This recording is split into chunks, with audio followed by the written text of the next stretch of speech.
Welcome to Broadcast Advocate, a podcast from NASBA, the National Alliance of State Broadcasters Associations, which discusses the latest news, trends, and stories impacting the world of broadcast radio and television.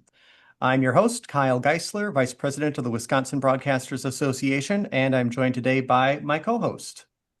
Hi, I'm Jordan Walton, Executive Director of the Massachusetts Broadcasters Association. Today we'll be discussing the future of broadcasting, including innovation, local relevancy, and engaging the next generation of broadcasters. Dana Schaeffer is a seasoned producer with a lifelong passion for radio and TV. She recently joined Radio Inc. as a contributing editor, and she is also currently working with news and entertainment companies, writing and voicing segments that air on 1,900 stations nationwide, all while supporting audio and video production, podcasting, and affiliate relations. From New York City to LA, Dana has devoted her time to crafting compelling stories and nurturing station relationships nationwide. Dana Schaeffer, welcome. Thanks for having me. Hello. Let's start with an overview of your amazing career. Tell us where you started and how you got to where you are today. Oh man, that's a long story. Might take up the whole podcast. We have some Um, time. yeah. Well, I always joke that I've been networking since I was 7 years old because I knew what I wanted to do since I was a kid, being radio and TV. And back in the day in my town, there used to be sorry, that's my cat's tail on the table already. WABC and WPLJ used to have charity baseball games in my town. So I would go there every year when I was like a kid, being like, I want to work with you one day. Ultimately, to the point where I was in college radio and the executive producer of WPLJ came in and I was like, I know you from somewhere. He's like, no, you don't. And I was like, no, I definitely do. And then I did, obviously. And that was my first internship at WPLJ with Scott and Todd in the morning. And then from there, it just kind of spiraled out of control in a good way and went to CBS Radio, iHeartRadio, did a few video production jobs in LA, moved back and forth a few times, and wound up at ABC. And now here I am, you know, doing some Radio Inc. jobs and some other things, some other side gigs. Definitely keeping busy, it sounds like. Absolutely. I love it So, though.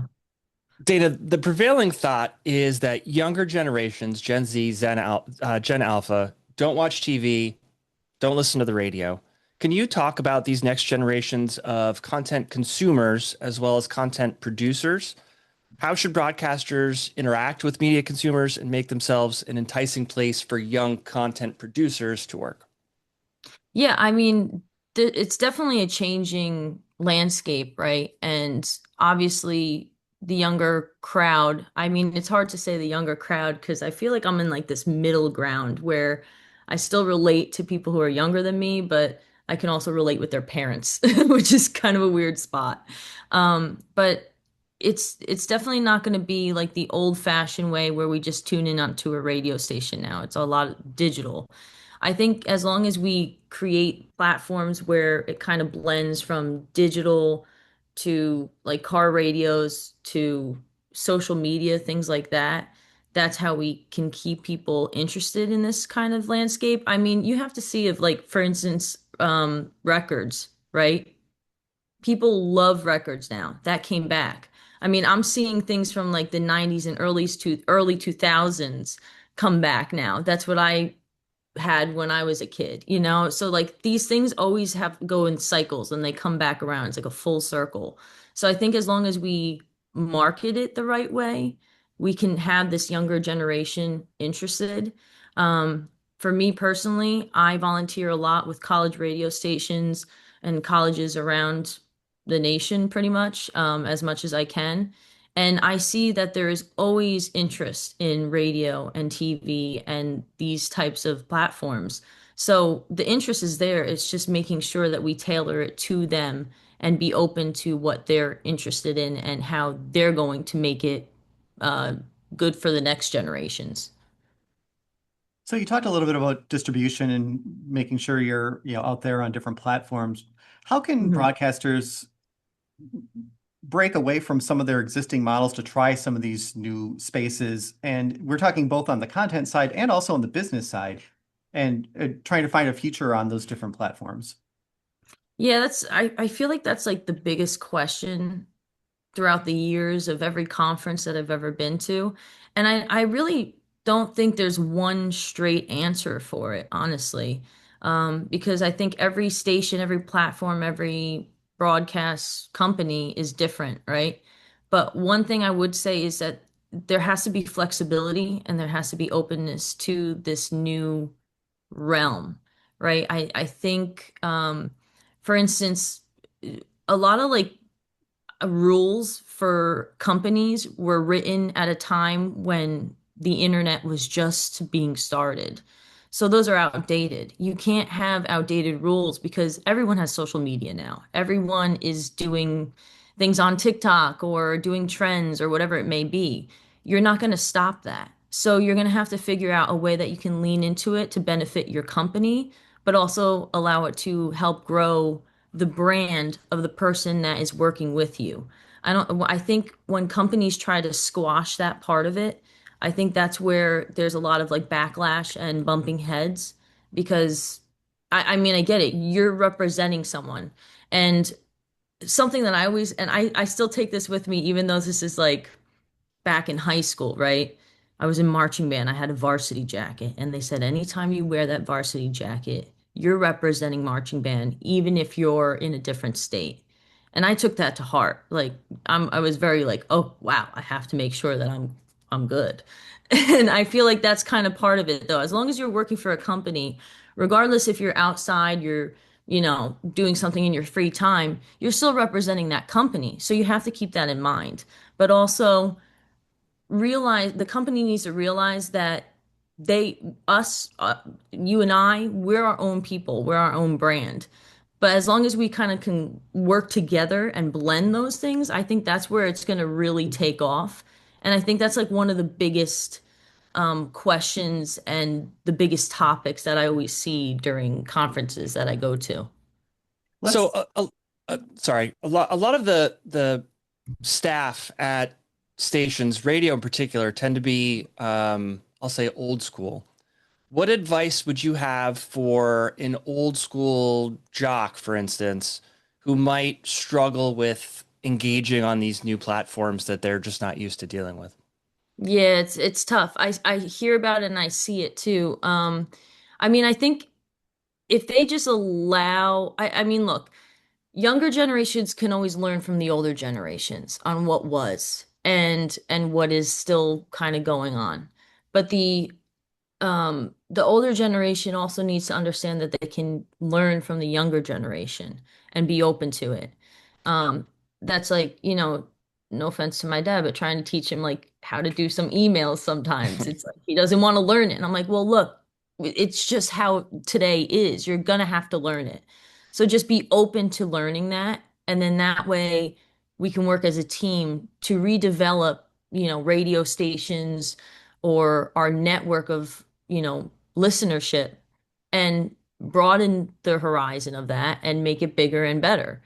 Um, it's a hard bargain with that kind of stuff, but I think it's just going to be about teamwork and really just r- like evolving to the changing times. It's constantly changing, and I mean things that I knew 5 years ago is completely different to today's day and age. So it's not just the older generation, it's everybody. Everyone's trying to learn with AI, everything's coming out super quick. We're not we can't keep up with it. It's impossible, but we have to do our best to work together to at least be on the same level, I think. let's talk a bit about the relationship with local communities. How do broadcasters, how does that relationship need to evolve going forward to keep themselves relevant in their own communities that they're serving locally? Well, I think that's super important, right? Whether you're on radio, your TV, or you're on social media or something, local news, local happenings are very important and take off all the time.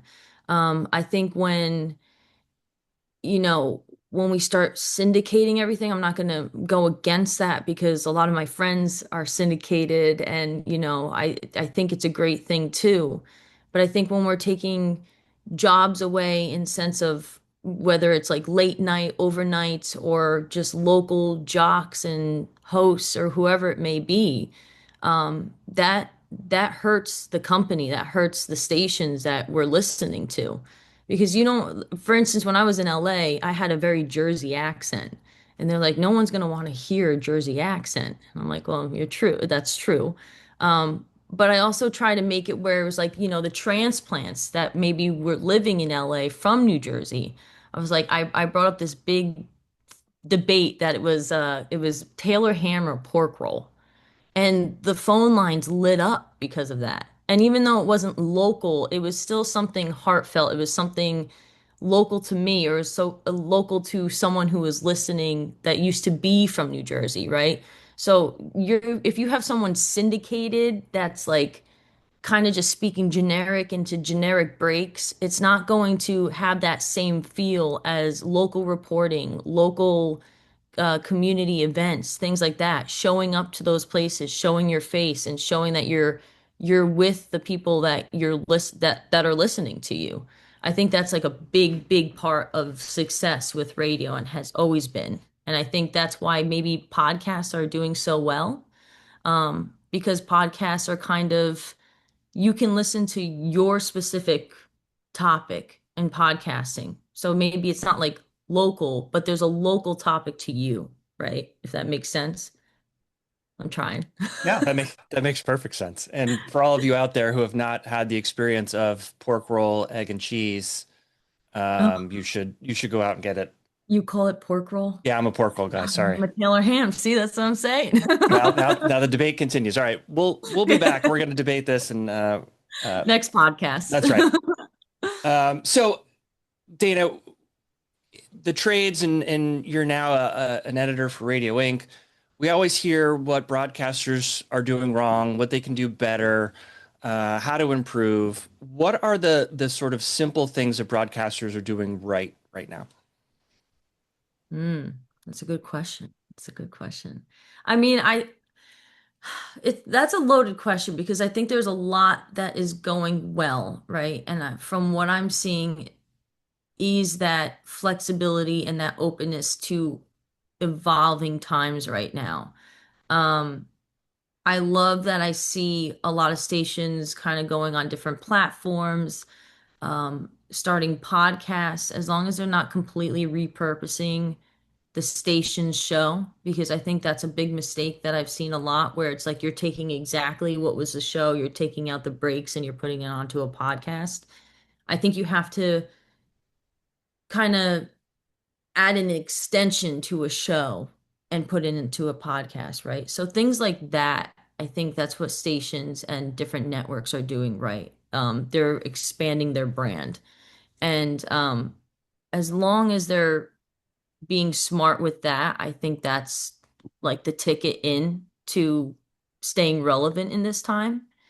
Um, yeah, there's like a ton. I mean, these are super loaded questions because I feel like these are questions that everyone's talking about right now. And I think everyone has a different opinion on these topics, right? Depending on your where you're located, your market, how old you are, whatever it may be. Um, but I think there's always one centered topic or agreement is that we all have to work together on this.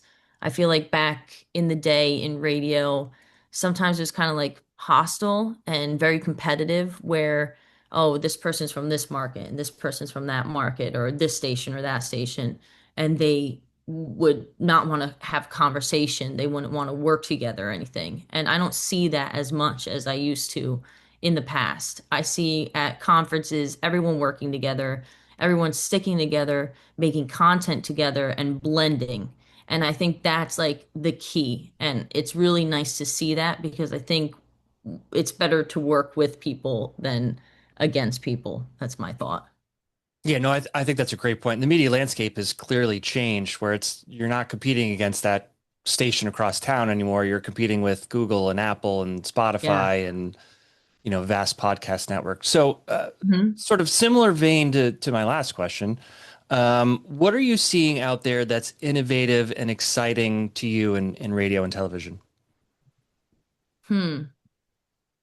What's a innovative? What's something you see that just goes, wow, that's really awesome? Oh man, I'm trying to think of what would be a really good. I'm like, hmm, what's a really awesome thing that I'm seeing right now? I mean, I love, and I know I've been talking about it a lot, but I'm loving just how people are blending together. Like I just mentioned, I think that's like very exciting. Um, I'm I like that there's a lot of teamwork going on. And similar to what I just said, it's kind of like us against the bigger brands now, right? It's not us against each other, it's us against bigger brands. And I love that, I didn't go to morning show boot camp, right? I usually go every year. Um, but I saw so many students and younger generation type broadcasters going there. It used to be a very um, it was always a lot of the older generation, and now I see a lot of people my age, younger, and students coming into these conferences. And back in the day, I feel like it was a lot more intimidating to go to these places because you didn't know these people. It was a lot of executives and CEOs and big brands, big stations, and it was scary to go. And you're like, well, how am I gonna keep up with these people in these rooms? But now it's kind of a blend of everyone, and everyone's getting together and coming together. So I think that's like the most exciting part about it is just seeing that, whether you're a CEO or a student, you're in the same room, you're sitting next to each other, and you're having conversation. And um, there's that openness there where they're able to talk to each other, and it's not scary as it once was, maybe. So we talked about broadcasters and their relationship with young producers and consumers. What's your message to the young producers and consumers about careers in broadcasting? Don't get discouraged. Um, because I mean, a lot of people, when I first started out, would say, you know, don't bet on it, don't stay in this industry, you're not going to make money, it's not going to last for a long time. And I think, probably since the beginning of time, whether it was radio or TV or whatever kind of broadcast network, there's always someone that's going to say, oh, it's not going to last long. It's going to change or something. Yeah, it's always changed. We don't have like TV guides like we used to, but now there's something, we used to have TV guides in the book. You know what I mean? Like, My but kids were blown away when I explained TV guides to them not long ago. oh my goodness. I was going through archives when I was still at ABC. I was going through archives, and I had to go through the cassettes. And this one girl, my colleague, she was like, what is this thing? I never seen it. I'm like, you never seen a cassette? I'm at that age now. This is crazy. So it's wild, but things are always going to be evolving no matter what. And like some things kind of go full circle and it takes a few years, it takes 20 years, whatever it may be.